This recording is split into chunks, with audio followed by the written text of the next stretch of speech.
നമസ്കാരം ടോട്ടോ ജയനാണ്. അപ്പോൾ Tata അൾട്രോസിൻ്റെ razor edition വന്നിട്ടുണ്ട്. അതിൻ്റെ ഫീച്ചേഴ്സ് അതുപോലെ വിലയും കാര്യങ്ങളൊക്കെ അനൗൺസ് ആയിട്ടുണ്ട്. അപ്പോൾ നമുക്ക് ഫീച്ചേഴ്സ് വൈസും അതുപോലെ വിലയും കാര്യങ്ങളൊക്കെ നോക്കാം കേട്ടോ. 3 വേരിയൻസ് ആയിട്ടാണ് വരുന്നത്, R1, R2, R3 എന്ന് പറയുന്നത്. R1 വേരിയൻ്റെ ഫീച്ചേഴ്സ് നമുക്ക് നോക്കാം. അതിൽ വരുമ്പോഴത്തേക്കും 16 ഇഞ്ചിൻ്റെ അലോയ് വീൽസ് ആണ് വരുന്നത്. അതുപോലെ തന്നെ 6 എയർ ബാഗ്സ് വരുന്നുണ്ട്, ലെതറൈറ്റ് സീറ്റ്സ് വരുന്നുണ്ട്, 10.4 ഇഞ്ചിൻ്റെ ഇൻഫോർടൈൻമെൻറ്റ് സിസ്റ്റം വരുന്നുണ്ട്. അതുപോലെ തന്നെ വയർലെസ് ആയിട്ടുള്ള ആൻഡ്രോയിഡ്, ആപ്പിൾ കാർപ്ലേ അങ്ങനെയുള്ള കാര്യങ്ങളെല്ലാം വരുന്നുണ്ട്. LED DRLs ആണ് വരുന്നത്. അതുപോലെ റെയർ ആംറസ്റ്റ് വരുന്നുണ്ട്, റെയർ വൈപ്പർ പ്ലസ് വാഷർ വരുന്നുണ്ട്, അതുപോലെ റെയർ ഡിഫോഗറും വരുന്നുണ്ട്. 4 സ്പീക്കർ, 4 ട്വീറ്ററോട് കൂടിയ മ്യൂസിക് സിസ്റ്റമാണ് വരുന്നത്. പ്രൊജക്ടർ ഹെഡ് ലാംപ്സ് വരുന്നുണ്ട്, അതുപോലെ ഫ്രണ്ട് ഫോഗ് ലാംപ്സ് വരുന്നുണ്ട്. അതുപോലെ തന്നെ ഫ്രണ്ടിലെ സ്ലൈഡിംഗ് ആയിട്ടുള്ള ആംറസ്റ്റ് ആണ് കേട്ടോ വരുന്നത്. അതുപോലെ തന്നെ ഓൾ 4 പവർ വിൻഡോസ് വരുന്നുണ്ട്. അതുപോലെ one touch driver side one touch ആയിട്ടുള്ള പവർ വിൻഡോ ആണ് വരുന്നത്. അതുപോലെ തന്നെ ഇലക്ട്രിക്കലി അഡ്ജസ്റ്റബിൾ ആയിട്ടുള്ള, അതുപോലെ ഓട്ടോ ഫോൾഡ് ആയിട്ടുള്ള ORVM വരുന്നു. അതുപോലെ ക്രൂസ് കൺട്രോൾ വരുന്നുണ്ട്. അതുപോലെ റെയർ AC വെന്റുകൾ വരുന്നുണ്ട്, ഓട്ടോ ഹെഡ് ലാംപ്സും അതുപോലെ തന്നെ റെയിൻ സെൻസിങ് ആയിട്ടുള്ള വൈപ്പറുകളാണ് വരുന്നത്. ഇത്രയുമാണ് ഈ R1 വേരിയൻറ്റിൽ വരുന്നത് കേട്ടോ. അപ്പോൾ നമുക്ക് R1 വേരിയൻറ്റ് കഴിഞ്ഞിട്ട് വരുന്ന നെക്സ്റ്റ് വേരിയൻ്റ് എന്ന് പറഞ്ഞാൽ R2 വേരിയൻ്റ് ആണ് വരുന്നത്. അപ്പോൾ R2 വേരിയൻറ്റിൽ ഇത് കൂടാതെ വരുന്ന കാര്യങ്ങൾ എന്തൊക്കെയാണെന്ന് നോക്കാം. R2 വേരിയൻറ്റിലേക്ക് വരുമ്പോഴത്തേക്കും ഈ നമ്മൾ R1 ഉള്ള ബേസിക് ആയിട്ടുള്ള ഫീച്ചേഴ്സ് കൂടാതെ എക്സ്ട്രാ ആയിട്ട് വരുന്നതെന്ന് പറഞ്ഞാൽ ഇലക്ട്രിക് ആയിട്ടുള്ള സൺറൂഫ് വരുന്നുണ്ട്, പ്ലസ് വോയിസ് അസിസ്റ്റ് ആയിട്ടുള്ള സൺറൂഫാണ്. അതുപോലെ തന്നെ വയർലെസ് ചാർജിങ്ങിനുള്ള പോയിന്റ് വരും, അല്ലെങ്കിൽ വയർലെസ് ചാർജർ വരുന്നുണ്ട്.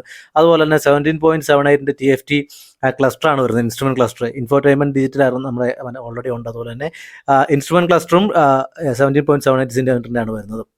അതുപോലെ തന്നെ സ്റ്റിയറിംഗ് മൗണ്ടഡ് കൺട്രോൾസ് വരുന്നുണ്ട്, 360 ഡിഗ്രി ക്യാമറ വരുന്നു, അതുപോലെ തന്നെ എക്സ്പ്രസ് കൂൾ ആയിട്ടുള്ള AC വരുന്നുണ്ട് കേട്ടോ. ഇത്രയുമാണ് എക്സ്ട്രാ ആയിട്ട് R2 വേരിയൻറ്റിലേക്ക് വരുന്നത് കേട്ടോ. R2 വേരിയൻറ്റിൽ ഇത്തരം ഇത് കൂടാതെ ഈ R1 R2 പ്ലസ് ആയിട്ട് അഡീഷണൽ ആയിട്ട് വരുന്ന ഫീച്ചേഴ്സ് R3 വേരിയൻറ്റിൽ എന്താ വരുന്നത് നോക്കാം. കണക്റ്റഡ് കാർ ടെക്നോളജി അല്ലെങ്കിൽ കണക്റ്റഡ് ആപ്പ് വരുന്നുണ്ട്. അതുപോലെ തന്നെ ഫ്രണ്ടിൽ വെന്റിലേറ്റഡ് സീറ്റ്സുകൾ രണ്ടും വരുന്നുണ്ട്. ഫ്രണ്ടിൽ 2 സീറ്റുകളും വെന്റിലേറ്റഡ് ആയിട്ടുള്ള സീറ്റുകളാണ് വരുന്നത്. അതുപോലെ തന്നെ എയർ പ്യൂരിഫയർ വരുന്നുണ്ട്. ഇത്രയും ഓപ്ഷൻസ് ആണ് R3 വേരിയൻറ്റിലേക്ക് വരുമ്പോഴത്തേക്കും എക്സ്ട്രാ ആയിട്ട് വരുന്നത് കേട്ടോ. അപ്പോൾ ടോട്ടൽ 3 വേരിയൻസിൽ R1, R2, R3 വരുമ്പോഴത്തേക്കും ശരിക്കും പറഞ്ഞു കഴിഞ്ഞാൽ ഈ ബേസ് വേരിയൻ്റായ R1 തന്നെ നമുക്കൊരു ശരിക്കും പറഞ്ഞ ഒരു സാധാരണ വണ്ടികളിലേക്ക് ഒരു മിഡ് വേരിയൻറ്റിൽ വരുന്ന സകല ഫീച്ചേഴ്സും ഇതിൽ ഉൾപ്പെടുത്തിക്കൊണ്ട് തന്നെയാണ് വന്നിരിക്കുന്നത്. ശരിക്കും പറഞ്ഞാൽ ഈ സൺറൂഫും അതുപോലെ തന്നെ കൂടുതലായിട്ടുള്ള 360 ഡിഗ്രി ക്യാമറയും എക്സ്പ്രസ് കൂളൊന്നും ആവശ്യമില്ലാത്തവർക്ക് ശരിക്കും പറഞ്ഞു കഴിഞ്ഞാൽ ഒരു ബേസ് വേരിയൻറ്റിൻ്റെ തന്നെ ആവശ്യമേ ഉണ്ടായിരിക്കുള്ളൂ എന്ന് തോന്നുന്നു. ടർബോ ചാർജ് ആയിട്ടുള്ള എഞ്ചിനാണ് വരുന്നത്. അപ്പോൾ ഒരു ബേസ് വേരിയൻറ്റ് തന്നെ മതിയാവുള്ളൂ എന്ന് എനിക്ക് തോന്നുന്നു കേട്ടോ.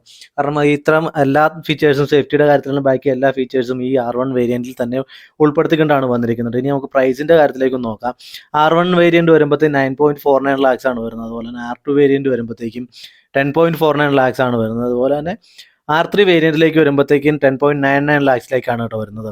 അതായത് രണ്ടാമത്തെ സെഗ്മെൻറ്റിലേക്ക് ഒരു 1 ലക്ഷം കൂടുതലും, മൂന്നാമത്തെ സെഗ്മെൻറ്റിലേക്ക് വരുമ്പോഴത്തേക്കും 50,000 കൂടിയാണ് വന്നിരിക്കുന്നത്.